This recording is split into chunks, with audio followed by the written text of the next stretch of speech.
आपल्यासोबत माजी आमदार रवींद्र धंगेकर आहेत आणि ते आज एकनाथ शिंदेंना भेटणार आहेत. आपण जर पाहिलं तर पुणे जैन हॉस्टेल प्रकरणानंतर ते आज एकनाथ शिंदेंची भेट घेत आहेत आणि त्यानंतर पुढची भूमिका काय असणार आहे त्यांची ते आपण जाणून घेणार आहोत. मामा, पुढची भूमिका काय? जैन हॉस्टेलचा लढा तर यशस्वी झाला, अजूनही असे अनेक जैन हॉस्टेलचे विषय असतील किंवा जैन जागेंच्या संदर्भातले विषय असतील. एक ट्विट तुम्ही केलं होतं औंधच्या जागेसंदर्भात. त्याच्यामध्ये चकोर गांधींनी दुसरी एक जागा विक्रीला काढली होती.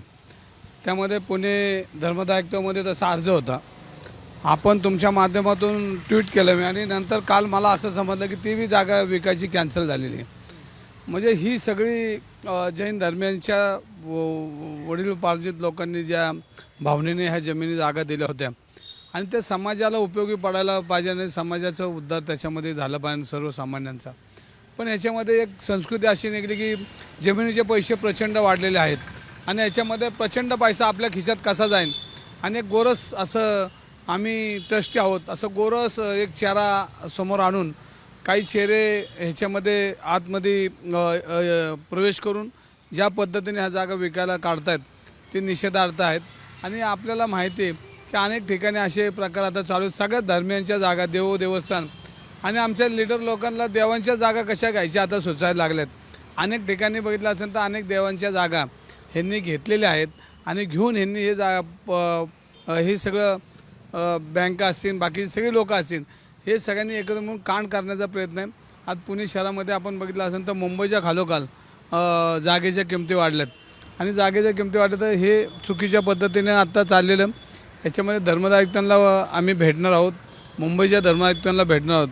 नुकतंच 8 दिवसापूर्वी नगरमध्ये जैन धर्मांची जागाचा काहीतरी विषय, तिथले शिवसेनेचे नेते माझे मित्र जुने सहकारीत माझे, तर त्यांनी एक विषय काढला होता की नगरमध्ये एक जागा कुठल्या तरी आमदारांनी घेतली. तर आता माझ्याकडं किरण काळे उद्या येणार आहेत. मला आत्ताच फोन झाला होता. मला म्हटले भाऊ आपल्याला धर्मदायुक्तांच्या ऑफिसला जायचं, तुमची मदत पाहिजे. तर मी म्हटलं एक चांगल्या कामासाठी मी तुमच्यासाठी नक्कीच येणार आहे आणि जी जैन धर्मांची जे ट्रस्टी आहेत पहिले ह्यांची तपासणी केली पाहिजे. हे असे का करतात, कशासाठी करतात, हे आवाज का उठवत नाही आणि मग ते सक्षम नाहीत ही संस्था चालवायला. म्हणून त्यांनी राजीनामे देऊन नवीन पिढी त्याच्यामध्ये आणली पाहिजे. कारण जर त्यांनी हात टेकले असतील, आता पैसेच नाही, हेच नाही, बांधायची कशी, म्हणजे ते ड्रामा करतात.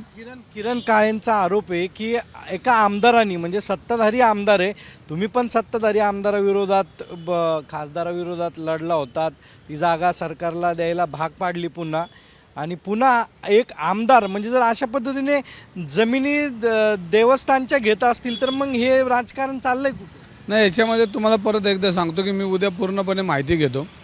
माझ्याकडे काही अहिल्यानगरची लोक ह्या ठिकाणी येणार आहेत, त्यांच्याशी बोलून घेतो मी आणि जेणेकरून याच्यामध्ये मला जरा थोडं कायद्याची बाजू थोडी बघावी लागते.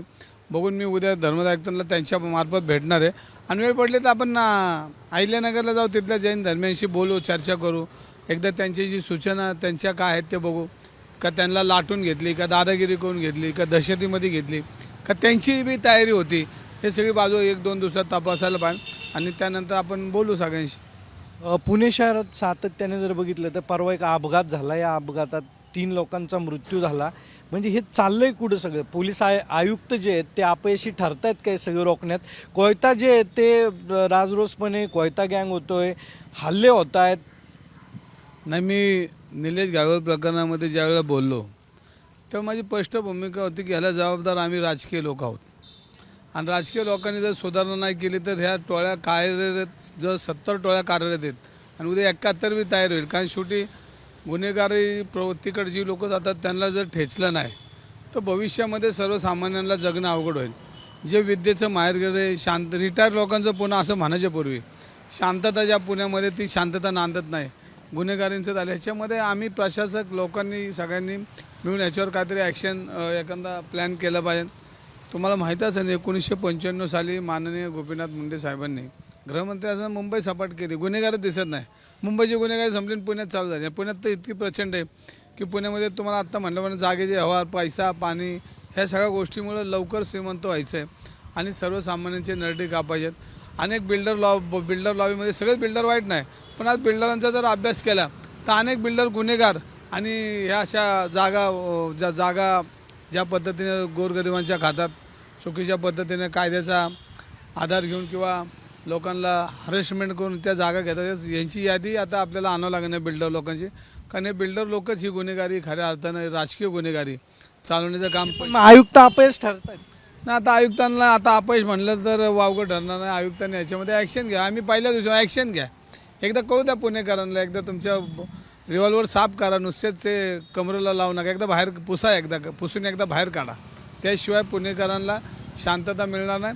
आणि प्रामुख्याने ह्याच्यामध्ये आपण बघत असो की पूर्वी 2 नंबरचे धंदे आहेत. 2 नंबरच्या धंद्यांमधनं गुन्हेगारी चालायची, ब्लॅकचे धंदे. पण आता ब्लॅकचे धंदे नाहीत. आता बिल्डरांनी जे धंदे उभे केलेत हे खऱ्या अर्थाने ब्लॅकचे धंदे आहेत. आणि बिल्डर लोक, काही बिल्डर लोक ह्याच्यामध्ये सर्रास ही सगळा गुन्हेगारीचा आणि बाकीच्या चुकीच्या पद्धतीने हॅरेसमेंट करून जागा ताब्यात घ्यायचा हा गोरच धंदा. आता आपला नजर आता बिल्डर लोकांकडे वळवली पाहिजे.